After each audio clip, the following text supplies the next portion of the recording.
Next, we are taking antimicrobials, that is, those drugs which kill the microbes, bacteria, fungi, and other microorganisms are called antimicrobial.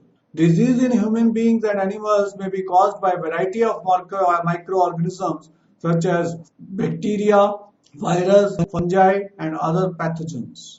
An antimicrobial tends to destroy or prevent the development and inhibit the pathogenic action of microbes such as bacteria. Those which are used for bacteria, they are called antibacterial drugs. For prevention of fungi, antifungal agents, virus, antiviral agents, and other parasites are antiparasitic drugs selectively. Antibiotics, antiseptics, and disinfectants are antimicrobial drugs. Antibiotics are those which are obtained from microorganisms and used for killing microorganisms. These days, many antibiotics have been prepared in the lab. They are called synthetic antibiotics. Antibiotics are widely used drugs which are used to treat infections because of their low toxicity for humans and animals. Initially, antibiotics were classified as substances which were obtained from only microorganisms like bacteria, fungi, and molds that inhibit the growth or destroy the microorganisms. But development of synthetic methods has helped in synthesizing large number of antibiotics in the lab.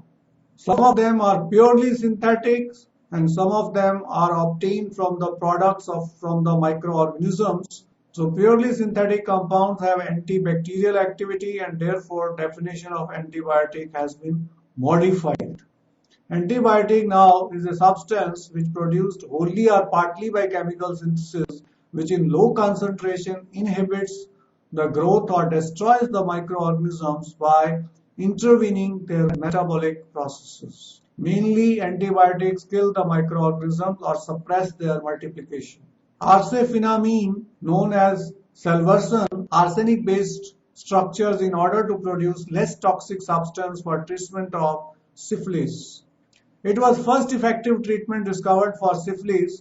Although salvarsan is toxic to human beings, its effect on the bacteria spirochete, which causes syphilis, is much greater than on human beings. At the same time, Ehrlich was working on azodis. He noted that there is similarity in the structure of salvarsan and azodide. That is, arsenic double bond is similar to nitrogen double bond in azodides, and this is the similarity which he wanted to use.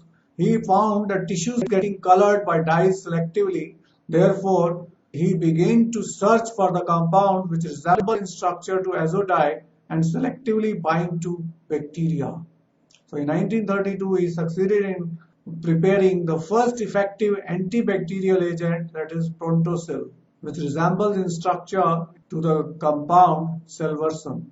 Soon it was found that the Prontosil is converted into a compound called sulfanilamide, which is real active compound, and that led to the discovery of sulfur drugs. So large number of sulfur drugs are being used these days in cough, cold, and boils and mild infections. Sulfonamide analog was synthesized, and one of the effective drugs is sulfadiazine or sulfapyridine and sulfapyridine. So these are some of the sulfur drugs which are commonly used.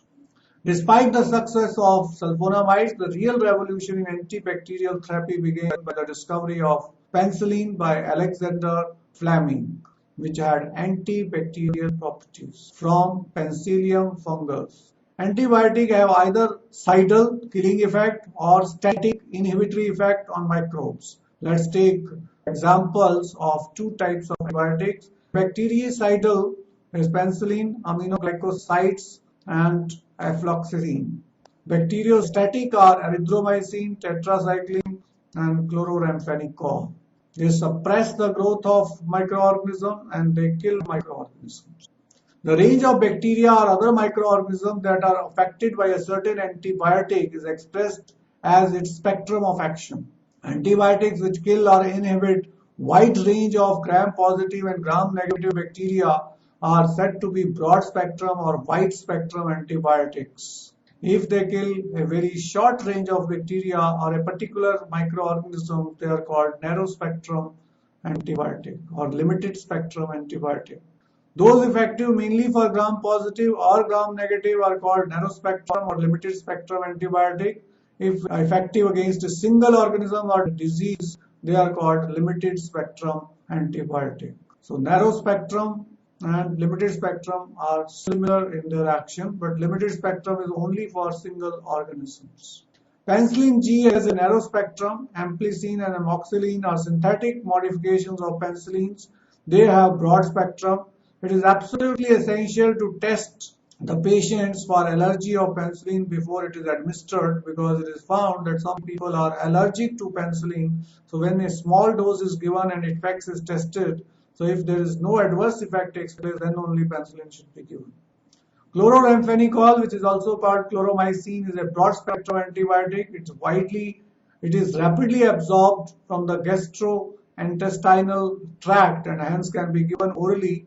It is popular drug for typhoid, dysentery, acute fever, certain form of urinary infections, meningitis, and pneumonia also.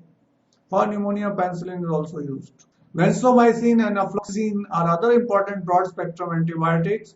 The antibiotic desirine is supposed to be toxic towards certain strains of cancer.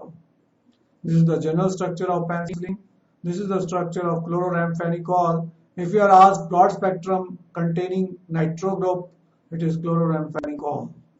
Next, we are taking antiseptics and disinfectants. Antiseptics are those compounds which suppress the growth of microorganisms without affecting the living tissues. Whereas disinfectants are harmful for the tissues, therefore they cannot be used on the body. They are used in drains, sick rooms to become disease free. Antiseptics and disinfectants are the chemicals which either kill or prevent the growth of microorganisms. Antiseptics are applied to the living tissues such as wounds, cuts, ulcers, and diseased skin surface. Example is furacin, soframycin. They are not ingested like antiseptics. Commonly used antiseptic, that is Dettol, is the mixture of chloroxylenol and terpineol. Bithionol or bithionol is added to soaps. It has antiseptic properties.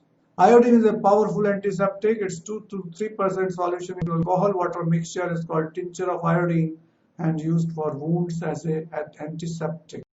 It is applied on the wounds. Iodoform is also used as antiseptic, but it has very strong smell, due to which it is less used. Boric acid is antiseptic. It can be used for weak antiseptic for the eyes. It is also used in prickly heat powders. This is the structure of chloroxylenol, which is phenolic compound. Terpineol also is a phenolic compound. Bithionol or bithionol is also a phenolic compound. It also contains sulfur. These are useful antiseptics. Disinfectants are applied to inanimate objects such as floor, drainage system, instruments, etc. They are used for sterilizing surgical instruments also.